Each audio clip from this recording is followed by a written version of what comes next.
Hello welcome to our channel. Guntur కారం release కాకముందుకే 2 వివాదాలను చుట్టుకున్నాయి.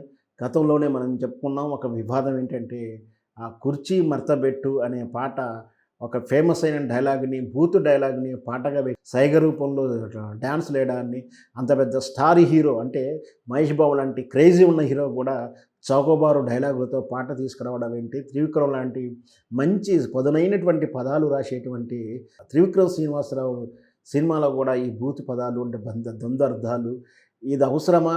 ఎంత దిగజారారా? అంటూ విమర్శించినటువంటి విధానం కూడా మనం చూసాం. ఇప్పుడు మరో వివాదం వచ్చింది. అది 'గుంటూరు కారం' చిత్రం ఒక నవల ఆధారంగా తెలుగులో మనకు తెలుసు గతంలో చాలా చిత్రాలు నవల ఆధారంగా వచ్చేవి. అందులో ముఖ్యంగా ఇద్దరపూడి సులోచన రాణి నవలలు, యండమూరి వీరేంద్ర గారి నవలలు, ఇట్లా కొమ్మనాపల్లి గారి రిటర్న్‌గా రాసిన నవలల్ని ప్రేరణగా తీసుకొనో, కాపీ కొట్టో లేదా హక్కులు తీసుకొనో చిత్రాలు తీసుకునేవారు. అలా కృష్ణ, సోమబాబు, నాగేశ్వరరావు ఇట్లా అందరూ కూడా నవలా నాయకులని పేరు కూడా ఉంది వాళ్ళకు. అట్లాంటి చిత్రాలు కుటుంబ కథా చిత్రాలు సూపర్ డూపర్ హిట్ అయినమాట వాస్తవం. అయితే ఎటొచ్చి ఇక్కడ అది హక్కులు తీసుకొని అధికారికంగా చేస్తే అది అందరికి సమతుల్యంగా ఉంటుంది. కానీ వాటిని చౌర్యం చేస్తూ ఈ సినిమాలు తీస్తే నిజంగా కూడా ప్రతిభకు గానీ, కళాకారులు గానీ అన్యాయం చేసినట్టు అవుతుంది. అయితే ఈ 'గుంటూరు కారం' అనే చిత్రం ఎద్దనపూడి సులోచన గారు రాసినటువంటి 'కీర్తి కిరీటాలు' అనే నవల నుంచి కాపీ చేసినట్టుగా ఒక పోస్ట్ చేసిండ్రు హీరోయిన్, యాక్ట్రెస్ పూనం కౌర్ గారు. వాస్తవానికి త్రివిక్రమ్ శ్రీను గారిని గురూజీ అంటూనే బలమైన చురకలంటించింది.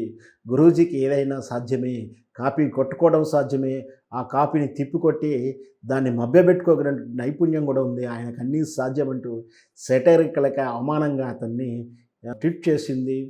పైగా ఆమె ఈ ఆరోపణ చేస్తుంది.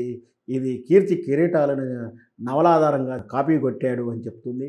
విడుదలైన తర్వాత చూడాలి.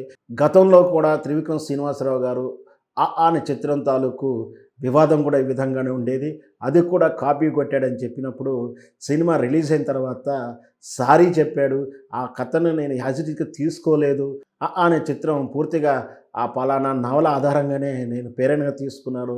అయినా కూడా రచయితకు నేను అనుమతి తీసుకోవాల్సి ఉండే లేదా ఆమెకు సూచించాల్సి ఉండే అంటూ తప్పిదం జరిగిందంటూ క్షమాపణ కూడా కోరడం జరిగింది. మళ్ళీ అలాంటి తప్పిదం చేశాడా? చేస్తున్నాడా? లేదా వేచి చూద్దాం సినిమా రిలీజ్ అయ్యేంత వరకు.